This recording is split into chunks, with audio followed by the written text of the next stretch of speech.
Tiguang nga managdiayon gipatay human gitulis ang kwarta nga kita sa ilahang uma. Mga driver sa jeep nga adunay mga warrant tungod sa mga traffic violations dakupon sa City Hall. Government Hospital wala mo pasar sa evaluation sa gihimo nga nationwide earthquake drill. Alyansa sa One Cebu ug PDP laban formal nga gitukod alang sa pagpaluyo kang Duterte.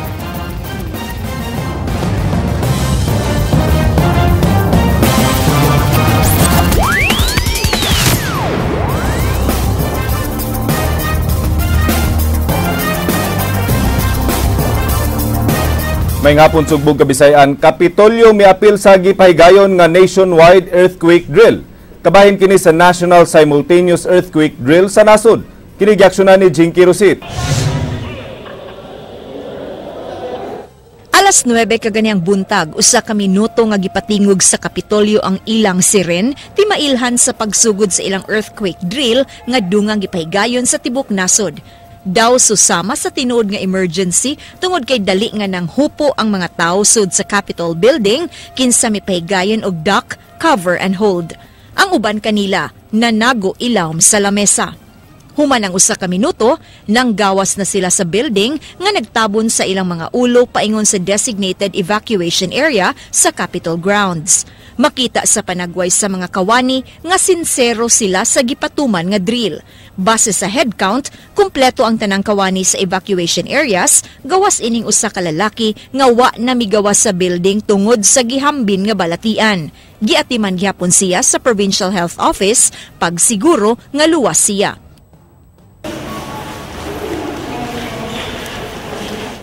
Kabahin sa drill ang pagtabang sa mga naangol sa linog sa maining babay nga gitabangan og alsa sa mga emergency responders. Dunay gisakay sa stretcher o gikarga sa ambulance. Sa gawas sa Capitol Building, gipahimutang ang command center nga mao'y nagmonitor sa hitabo. Didto na mi-report ang Provincial Health Office kung pila ang apektado sa insidente. Gi-assess pod sa Provincial Engineering ang istruktura sa Capitol, samtang ang uban padayong nag-record sa mga nakalingkawas, na missing o gidala sa tambalanan. Matud sa Pangulo sa Provincial Disaster Risk Reduction and Management Office, adunay improvement nga iyang nakita labi na sa kooperasyon sa mga empleyado. Technically, ako kay bawo ko nga kami conscious nga napay daghang i-improve sa preparation pa lang namo, no? Kay atong gianam-anam, no? Kay tungod sa kanang we want things ma-understand nila ang mga complications ba. Sa evaluation sa PDRRMO, tataw nga andam na ang mga tao say gayon nga maigo gyud ang tinuod nga linog sa Sugbo. 90-100% na nasa sa gawas, no? And there was no panic, walay dinaganay, walay bugal-bugal, everyone walked out calmly good. Sa pangkinatibukan, nahimong nagmalampuso ng earthquake drill sa provincial capital nga gikalipay sa mga nagduma niini.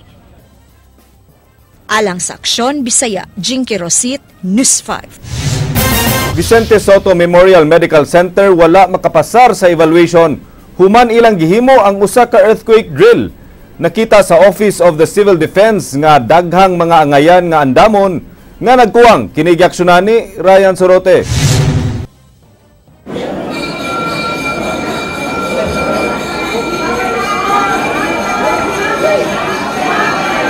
Alas 9 sa buntag kalit nga mitingog ang alarm sa Vicente Soto Memorial Medical Center.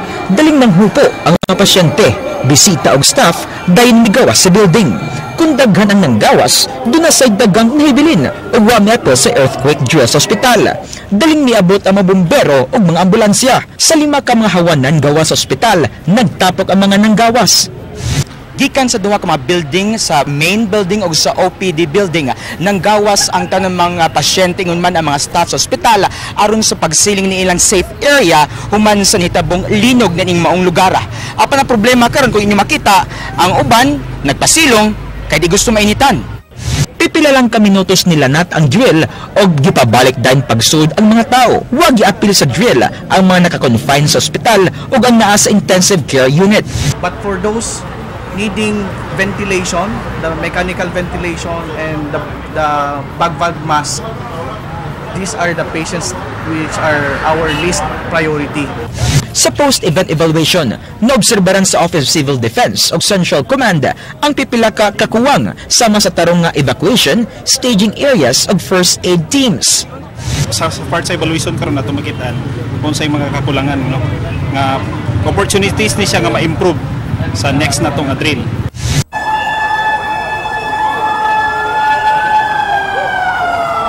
Nagunaw sa pag-abot ang mga bumbero bisan wa pa nanawag og tabang ang ospital alang sa alarma sa sunog. Wa say tarong nga alarm system ang ospital nga migamit lang og bagting nga dihapit madungog. Gipasalig sa hospital response team nga palambuon nila ang pagtubag sa alarma sa linog ug sunog base sa assessment sa OCD, Bureau of Fire Protection ug Central Command. 70 years old na ang main building sa Soto nga gipatukod sa mga Amerikano nga matud pa maka-withstand og kusog nga linog. Siguro even compared to the new one, I can safely say even the structural engineer, the Japanese, when they came here, they made some assessment. Immediately, they said ginagamit sila ng X-ray. Wala yung problema. Usa ang Soto sa 13 ka mga lugar sa Central Visayas nga miapil sa National Simulation Earthquake Drill karong adlaw. Pagpangandam kini sa gobyerno base sa pamahayag sa PHIVOLCS nga ripe o andam na alang sa kusog nga linog ang mga faults sa Kabisayan.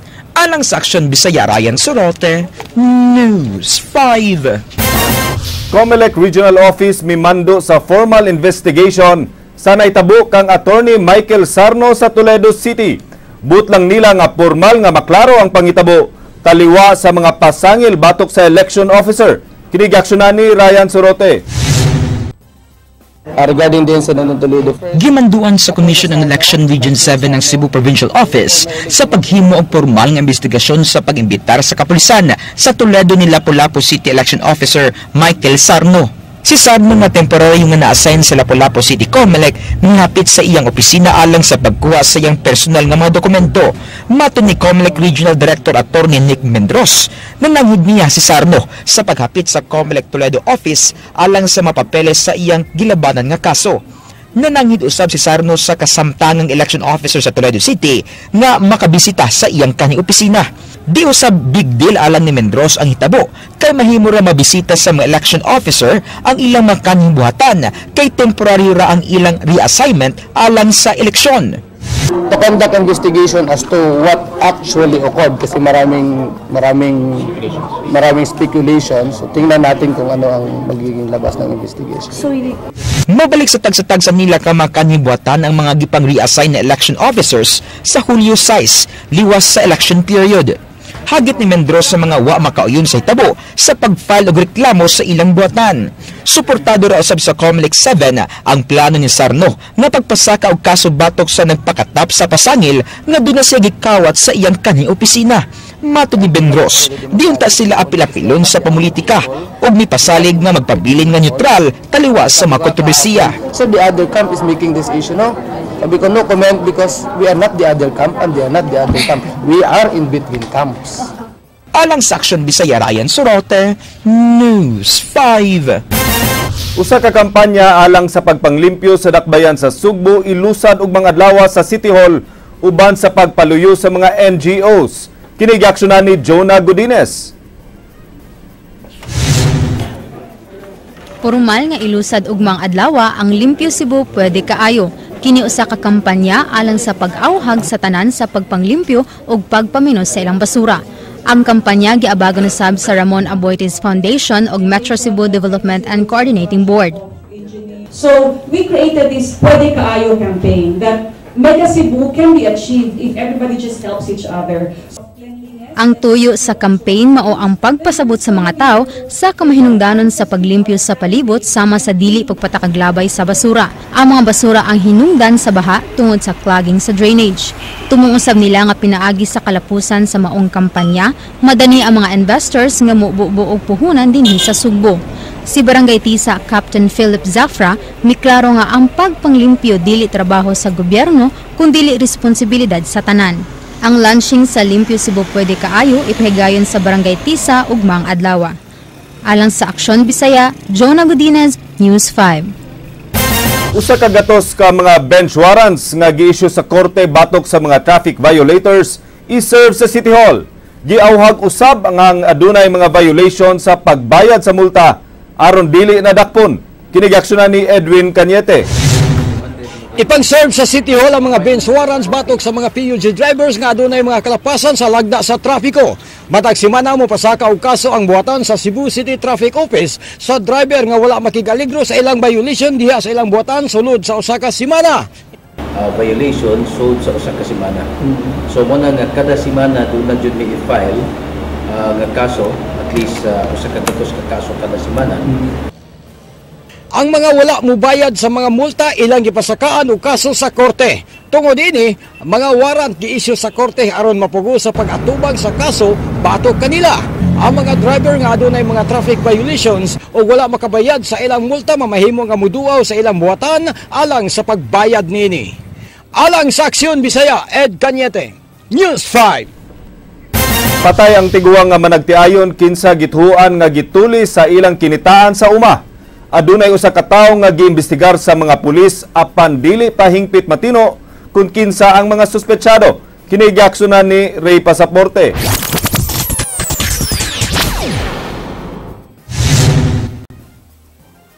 Dinhi sa Sitio Purok sa Barangay Luay, Bukirang Bahin sa Dakbayan sa Toledo, gihaya sa balay sa ilang anak ang magtiayong si Paila nga si Juanito 74 anyos ug Margarita 68 anyos. Ang magtiayon na palgan kagahapon sa buntag nga patay na ug dunay daghang samad sa kalawasan ug ulo. Unang nakit-an si Margarita nga nahagba sa kilid ug tugkaran sa ilang balay. Samtang ang patay nga lawas ni Juanito wa dayon makit-i kay didto kini sa taas sa ilang balay ug gitabunan sa daghang panapton. Iyang gipangwakli dire para madako og abli. Mao may iyahang na paghuman og pagwakli niya di sa mga noo kay nakita man niya diha sa papa nagbuyo di niya. Gituuhan nga ni adtong Martes gipatay ang magtiayon nga katapusang nakitaan nga nagbaligya og nangka sa tabo sa ilang barangay. Ang balay sa magtiayong si Paila nahimutang sa ibabaw sa bungtod samtang naasab nagpuyo sa patag ang iyang mga anak. Gituuhan sa mga anak, apo ug umagad nga gitulis ang magtiayon ug gipatay human ni Sukol. Gibana-bana kapin sa 50,000 pesos ang kantidad sa kwarta ang nadala sa mga tulisan. Bag-urang nahalin ang kabaw nila og kapin 13,000 pesos ug 30,000 pesos usab ang ilang bahin sa pagbaligya sa luya nga abot sa ilang uma. Ang katong ilang alahas dinhi ra gid sa parador nya katong ilang kwarta ilam nang gidadasir kay ibakos man nila sa hawak. Kanang ikuara man na siya midyas baron isurog midyas nya ibakos dire silang duha babae ug lalaki si mama ug si papa yahan na sila bakos sa kwarta. Nya nakita-an ako nakita man namo da sa silong si mama nag-ubo naman siya diha ang iyang bakos gilugtab man sa sundang. Ang iyang bakos nya iha papa dire sa wan asa dire iyang bakosan. Lakip sa nawagtang sa magtiayon ang wala pa maihap nga gidaghanon sa alahas, pasbook sa bangko ug mga importanteng papiles. Ingon ini na ang sitwasyon sa mga butang sud sa panimay sa magtiayong si Paila diin na nga bungkag na ang tanan lakip na kining bag nga ilang gipanag-iya sa magtiayon unya kagahapon sa buntag dihang niresponde ang atong kapulisan sa Dakbayan sa Toledo nakita ang patayng lawas ni Juanito si Paila nga naghayang na dinhi ug dunay daghang samad sa iyang kalawasan lakip na ang ulo. Kining kun maunigi tabon sa wa pa mailhing mamumuno ngadto sa naong ni Juanito unya gitabunan sa og mga panapton. Ang kining sakuban sa sundang mao nalay na recover sa atong kapulisan din gituuhan nga ang uhas niini mao'y gigamit sa wa pa mailhing kriminal sa pagpatay sa magtiayong si Paila. Kwintas o katong Arios dire nga sinubong. Ito mga karaan gito siya. Karaan ito siya. Sa ila pa tong mga kaagi ang apuhan nila. Mga kabilin ba? Mga lahas. Daghan? Wa sa ko ka siguro og daghan ba kay umagad ra manggod ko. Ang mga anak ato sad kay naman to daghan silang lahas katong mga sinubong gipangangangayam sa tusuban sa mga anak. Si Margarita nakaangkon daghang samad dinunggaban sa kalawasan, samtang dunay agi sa binulanan sa ulo ang bana nga si Juanito. Gituuhan nga di lang usa ang nihimo sa krimen sanglit lakip sa gipang-utingkay sa tulisan. Ang kusina ug kamalig niini daw sama sa dunay gipangita. Walay saksi sa krimen, sanglit walay silingan ang magtiayon. Giimbestigar usab sa mga pulis ang pag-umangko niini nga gikalalis ni adtong Bernes. Gusto siya gud among gusto may tabo kay unsa man nimo nga grabe kay ako lulay. Kilewa ko. Mati na kaya samad buko-buko rin dugan. Ang usa ko lulay dinhi mati na ko samad. Kung isa diduga kamot masud. Ang dugan sa kululang. Beto na ko sama. Nasta buko-buko. Ang buko-buko doon kasama nila. Siya yun among gipagkuana na nga mo. Sulti na na siya. Kay salbahis kaya hang ibuhat. Uy, dili na. Tao. Hayop na. Yawa pa. Ngayon may kuana na. Uy, kay puti paitang yun. Dimi kadawat na among inikanan. Ilang giauhag ang bag-ong regional director sa kapulisan sa Rion City, Chief Superintendent Patrocinio Comendador, nga patutukan ang investigasyon aron mailhan ug madakpan sa madaling panahon ang responsable niini. Alang sa Aksyon Bisaya, Ray Pasaporte, News 5.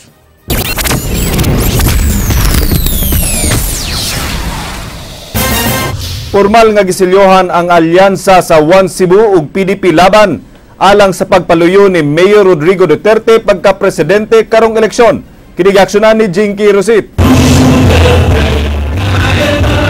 Pasado alas 12 na sitong ang gabi, usa ni abot ang standard bearer sa partidong PDP laban nga si Davao City Mayor Rodrigo Duterte uban siyang kandidato pagka-Vice President nga si Senator Alan Peter Cayetano. Si Duterte gihangup sa libuan niya ka mga supporters gikan sa partido sa One Cebu nga gipangunahan sa pamilyang Garcia. Sa iyang mensahe at tubangan sa iyang tigpaluyo, gitubag ni Duterte ang pamahayag sa Australian Ambassador kalabot sa iyang controversial nga rape joke. Where is the values there? Australian Ambassador, you come from me. Kasi ikaw paputok ka rin. Without really. You're not even thank me for exposing my life to them. Just to get the idiot to rape your husband. Lakip sa iyang gisaway ang taga-Commission on Human Rights sa pagpadala ni ini kaniya ug suwat sa dili sakto nga panahon. Demanda sa atin ng human rights. Itong human rights, bayad siguro utang na yung human rights. Sinulatan ako. Isa ring gago na opisina. You know why? This is election time. You must have the delicadeza kayong bobo dyan. But you know, you should have 2 weeks before the election. Hindi nga bawal na yan sa ano. Bawal na sa pumili. Matud pa sa mayor, bisan og mapildi siya sa umaabot nga eleksyon, apan duna na siya'y ngalan nga nahimo sa kasaysayan. I am not beholden to anybody. I can lose this election. But you know, I have my own identity in this universe. I am Rodrigo Duterte. I will die as a Rodrigo Duterte. What you know akong pakialaman? If you do not like my mouth, so be it. If it comes to a defeat, let it be. Gipasalig ni Duterte nga tinud-on niya ang kampanya sa pagsugpo sa kriminalidad ug pakigbatok sa illegal nga drogas. Si Congresswoman Gwen Garcia ug ang mga sakop sa One Cebu Party formal nga mideklarar sa ilang alyansa sa PDP laban alang sa pagsuporta ni Davao City Mayor Rodrigo Duterte. I had to take this step. I had to make a decision. I could not be supporting 2 presidential candidates. The party that I founded, which is One Cebu, had already decided to support Mayor Rodrigo Duterte. The entire family made a unified decision to support Mayor Rodrigo Duterte. Gihulagway ni Garcia ang matang sa pagkatao ni Duterte nga angayan nga mamahimong leader sa nasod. I think he's a very honest man, no pretensions, some of us may not agree with the way he speaks, but then, you know, no man is perfect. What is important really now is, can he achieve the change that we are asking for? That this country is in so much need for. We're in very bad shape. We're a mess. Alang sa Aksyon, Bisaya, Jinky Rosit, News 5.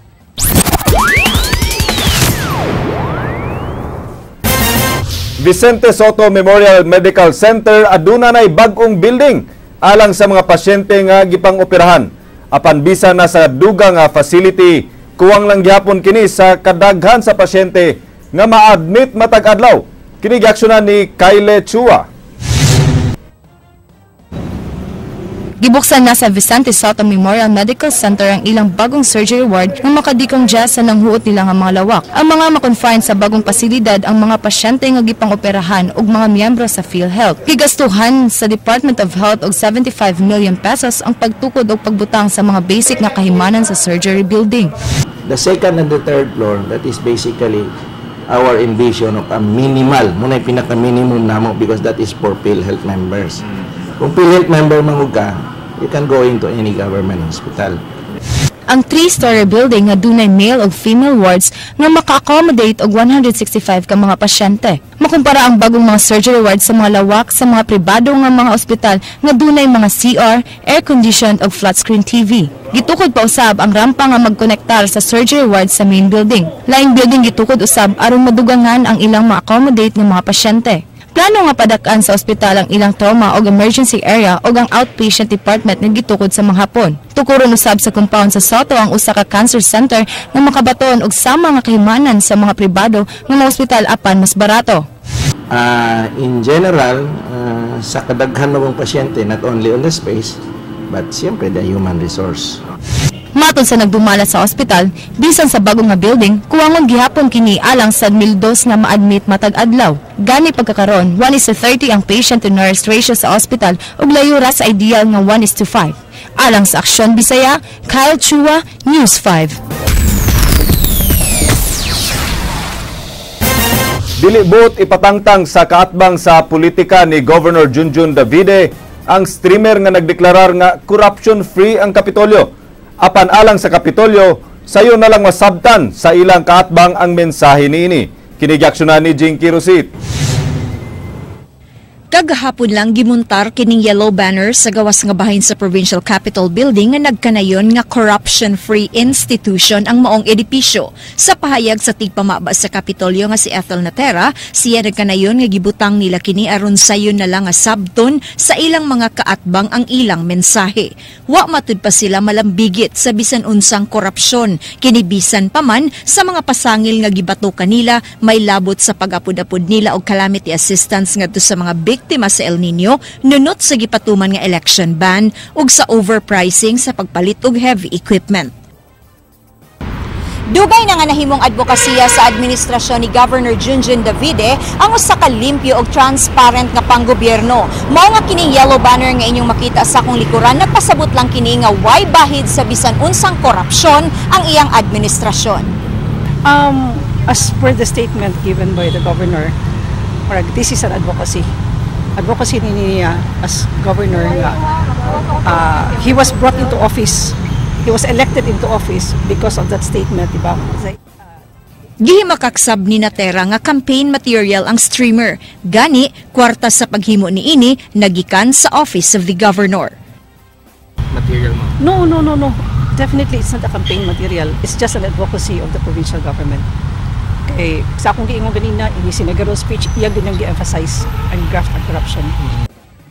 Matod ni Winston Garcia, dili nila buot ipatangtang ang streamer. Gani mas gusto nila nga magpabilin kining streamer sa Capitol aron matud pa samot nga hilasan ang mga tawo nga makakita ni ini. Subli niyang gihagit si Davide sa debate bahin sa korupsyon. Kung di matud pa kini mutunga, nagpasabot lang nga usa kini ka propaganda. Alang sa Aksyon Bisaya, Jinky Rosit, News 5.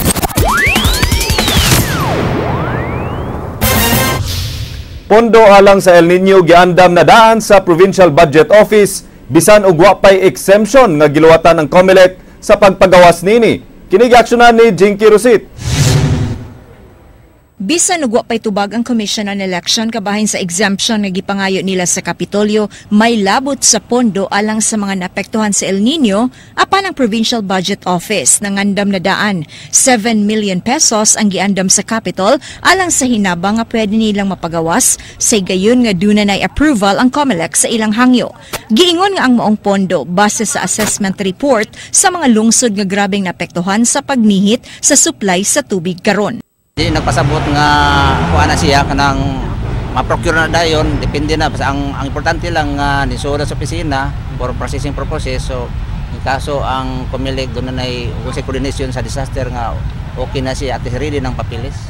Sa gayon nga doon na pagtugot sa pag-release sa pondo, ang Bids and Awards Committee na mo'y mag-igo sa pagpalit sa mga gamit nga kinahanglanon sa mga lungsod. Ang PDRRMO silang bahin miingon nga posibleng mahitabo na gyud ang cloud seeding operation human nga doon na kinipagtugot gikan sa gobernador sa Sugbo.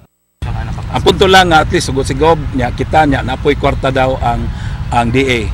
So we have to maximize that. Alang sa Aksyon Bisaya, Jinky Rosit, News 5. Usa ka gatos ka mga bisita ang gikatakda nga moapil sa Suroy-Suroy Sugbo sa Camotes ug mga adlaw. Anaa sa final preparations ang Provincial Tourism Office alang sa ipahigayon nga duha ka adlaw nga kalihukan sa isla sa Camotes. Inay nga roro ang sakyan, nakahukom sila nga fast craft ang sakyan sa mga partisipante. Andam na sad ang ilang accommodations ug pagkaon pag-abot nila sa isla. On standby sab ang mga medical teams ug mga ambulance alang sa maong kalihukan. Booking kanang especially karon weekend. So gamay ra gyud ang nakuha nato na puy-anan dito sa resort. So it's limited to 100 lang, 100.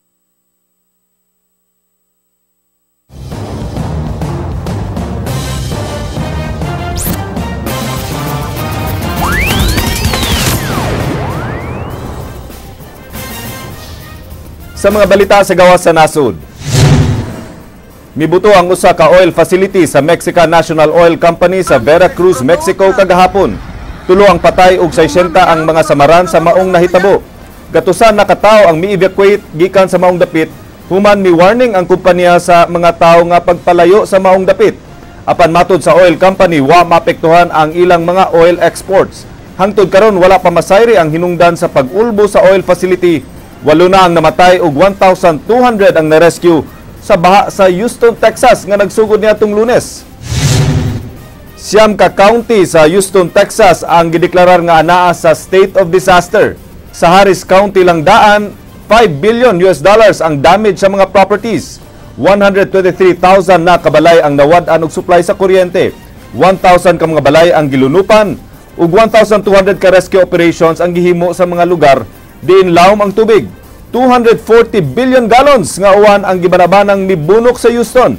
Kini adunay gidaganon sa tubig sama sa 363,400 ka mga Olympic-size swimming pools.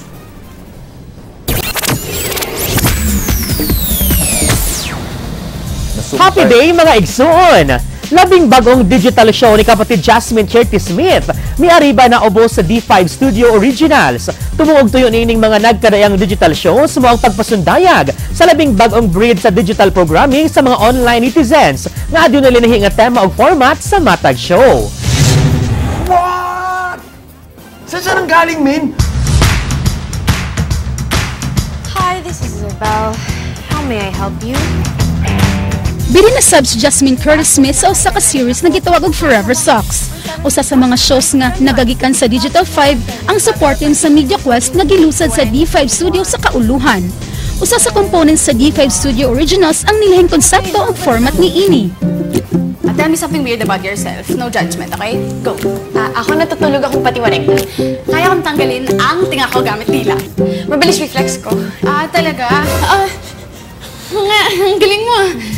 Gipabuhagay sub sa mga nagdumala niining D5 Studio nga padayon nilang i-showcase ang new breed sa digital programming nga masalamin sa online content landscape inubanan sa mga unconventional show themes and format. Libre makita ang digital content sa D5 Studio nga fresh ug makalingaw to the max. Nagpasalamaton sab si Jasmine tungod sa daghang shows nga gihatag sa TV network kaniya sama na lamang sa Panday kundi usasab siya sa mga leading lady ni Richard. Ug mo kadto naglangkob sa tong action showbiz karong hapon. Alang sa walay karapusang mga chika, ubalik ko ninyo matang alas 8 sa buntag, weekday sa Rated JP sa Radyo 511.9 News FM Cebu. Kini si JP Lawkot Sara nga Third of the Gay nagkanayon. Mingawon man gani ka sa butang nimo nga mawala sa barkada nimong gara. Sa imong mama nga saba, sa imong uyab pabakaha nga permi nimong gihuna-huna. Agay!